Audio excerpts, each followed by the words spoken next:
Hello guys, no oil ఛాలెంజ్లో day 12. ఈ 30 days అయ్యే వరకు బోండాలు పూరీలు లేవమ్మా, ఓన్లీ ఓట్సే. ఓట్స్లో డ్రై ఫ్రూట్స్ అను మిల్క్ వేసుకొని తిన్నాను. ఇంకా ఆఫ్టర్నూన్ లంచ్ పాలక్ దాల్ కిచడీ చేశాను. అబ్బా, ప్రతిసారి దీనింటి ఏమిట్రా? తప్పదండి, టేస్టీగా ఉండేది ఇది ఒకటే.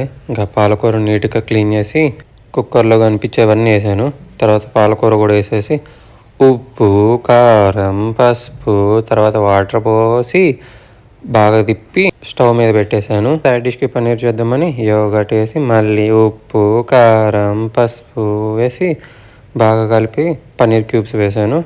పన్నీర్ క్యూబ్స్ కూడా వేసి బాగా మిక్స్ చేసి మ్యారినేట్ చేసి ఇంకా ఫ్రిడ్జ్లో పెట్టేశాను. ఈలోపు మన దాల్ కిచడీ కూడా రెడీ అయిపోయింది. తీసాక మొత్తం స్మాష్ చేశాను. స్మాష్ చేసి ఇంకా తాలింపుకి రెడీ చేసుకొని గీ వేసి తర్వాత అందులో తాలింపు గింజలు అన్నీ వేసాను. లాస్ట్కి కొంచెం గార్లిక్ పేస్ట్ వేసి ఇంకా అందులో వేసి బాగా కలిపేశాను. ఫైనల్ అవుట్పుట్ ఇలా వచ్చింది.